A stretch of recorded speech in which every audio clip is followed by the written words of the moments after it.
Bonjour à tous et bienvenue, vous regardez 6 minutes chrono, le rendez-vous quotidien de la rédaction de Lyon Capitale.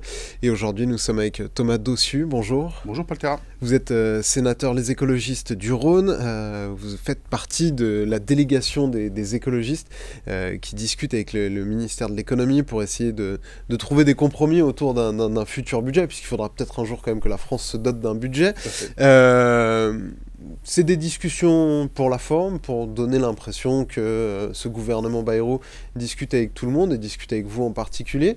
C'est pour la forme ou il y a des avancées sur le fond? Vous sentez que vos arguments sont entendus, peut-être pas pris en compte, mais entendus? Non, je pense pas que ce soit pour la forme. Je pense qu'il corrige une erreur qu'a fait Michel Barnier, qui a été de se tourner uniquement vers la droite et l'extrême droite pour construire son budget, et qui l'a fait tomber au final, puisque on l'a vu, la censure est tombée cet hiver. Et Bayrou, en tout cas son équipe, préfère aussi se tourner vers la gauche pour essayer de construire peut-être pas un budget de compromis, parce qu'on voit bien que c'est très compliqué, mais une non-censure, c'est-à-dire avoir quelques gains qui amélioreraient le quotidien des Français. C'est un peu ce qu'on est allé chercher, nous, en janvier, début janvier. On a participé aux discussions à Bercy, et nous, on y allait avec l'ambition de corriger le tir sur le budget de l'écologie, notamment.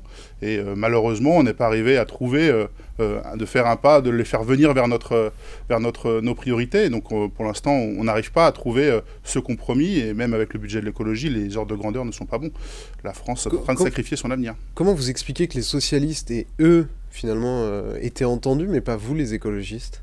Je pense que les demandes des socialistes étaient peut-être plus faciles à atteindre. En tout cas, je sais que les socialistes, ils sont allés avec une forme d'ambition, et puis après ont accepté certaines choses qui, moi, me paraissent peu ambitieuses, et en tout cas, parfois un peu d'enfumage sur ce que Bayrou leur a répondu. Sur quoi? Sur la réforme des retraites? Sur la réforme des retraites notamment, sur un certain nombre de choses qui étaient déjà en réalité dans le budget, ou en tout cas dans ce qui était sorti du Sénat.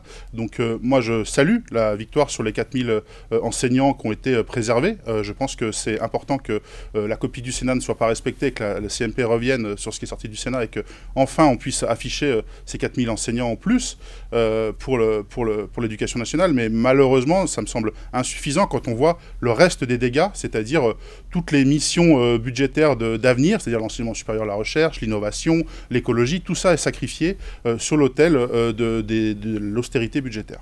Est-ce que ça répond finalement à des considérations politique, c'est-à-dire que ce que vous demandez ne colle pas avec la ligne ou n'est pas applicable, ou est-ce que c'est simplement une logique arithmétique, c'est-à-dire que le gouvernement Bayrou, le bloc central, plus les socialistes empêchent tout vote d'une motion de censure?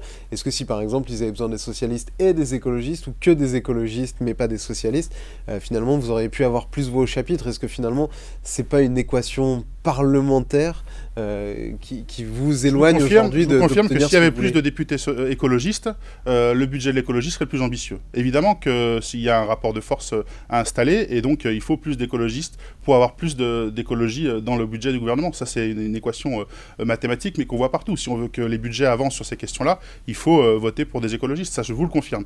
La réalité, c'est effectivement que le PS est en capacité de bloquer la censure du Rassemblement national, en réalité. C'est-à-dire que le bloc central plus les socialistes peuvent empêcher une censure du reste de la Chambre. Donc on voit bien que, mais heureusement, que le gouvernement préfère se tourner vers la gauche plutôt que vers l'extrême droite. Mais la réalité, c'est que, et même les socialistes le disent, le compte n'est pas bon pour l'instant. Et donc le gouvernement est en train de se mettre dans une position de censure. Et donc il faut faire attention. Ils sont en train de jouer avec l'avenir de la France. De ce que vous expliquez, on a du mal à comprendre, alors l'expression ne colle pas totalement à la situation, hein, mais de qui le PS est l'idiot utile? Est-ce qu'il est l'idiot utile du NFP qui finalement, en fait, eux, en allant discuter, ils évitent le blocage du pays et une censure qui replongerait la France dans le chaos institutionnel, ou finalement, est-ce qu'ils sont les idiots utiles de François Bayrou et d'Emmanuel Macron qui voulaient fracturer le NFP et qui finalement ont peut-être réussi? Non, moi je pense pas. Je pense que le NFP est divers, avec des stratégies diverses, et je pense que le Parti socialiste ne serait pas si puissant s'il n'y avait pas aussi de l'autre côté le poids fort de la France insoumise qui a une position principielle de censure. C'est-à-dire que s'il n'y avait pas cette position principielle, les socialistes seraient en difficulté pour négocier. Donc on voit bien que la diversité des positions permet aussi de construire un rapport de force avec ce gouvernement. Donc aujourd'hui, on a ce rapport de force. Le Parti socialiste semble déçu pour l'instant de ce qui est sorti du Sénat. J'espère que la commission mixte paritaire, dans laquelle nous essayons aussi de rentrer pour négocier des avancées, et je vais en citer une parce qu'elle nous concerne ici à Lyon, je pense que quand les ZFE à faible émission, montent en puissance, on a besoin que le gouvernement accompagne le changement de véhicule. Aujourd'hui, le budget consacre un recul sur l'aide au changement de véhicule, et donc nous, on alerte sur ce recul important dans l'accompagnement de la transition, et donc on espère qu'en CMP, on va pouvoir faire avancer ce budget. Puisque vous évoquiez la métropole de Lyon, il y a eu une élection ce dimanche, un premier tour des élections municipales anticipées à Francheville. La candidate, les écologistes, a obtenu un score qui, j'imagine, est un peu décevant pour vous. Elle arrive en 3e position. Est-ce que ça sanctionne, ça commence à sanctionner l'action des écologistes à la tête de la métropole de Lyon?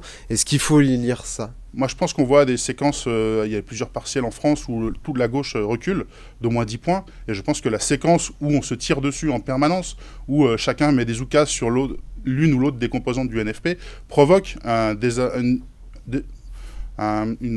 déception de l'électorat de gauche qui ne se déplace plus aux élections. Et donc, il faut faire attention à ce qu'on raconte au niveau national. Ça a des impacts très locaux et ça décourage l'électorat de gauche d'aller aux urnes. On l'a vu sur d'autres partiels, et on voit bien qu'aujourd'hui, c'est là où la gauche se met en danger, c'est quand elle se fracture et quand elle s'insulte.